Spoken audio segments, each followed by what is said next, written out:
આજે લોકસભાના સ્પીકર પર ચૂંટણી યોજાવા જઈ રહી છે। દેશના ઇતિહાસમાં પહેલી વખત સ્પીકરની ચૂંટણી યોજાશે।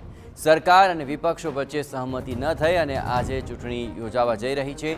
એનડીએ તરફથી ઓમ બિરલા સ્પીકર પદના ઉમેદવાર છે। વિપક્ષે ઓમ બિરલા સામે કે સુરેશને મેદાને ઉતાર્યા છે।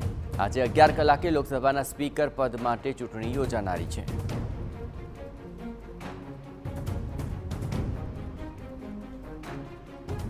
पहली बार એવું બનશે કે આમ સહમતિ સ્પીકરના નામ પર ન બની।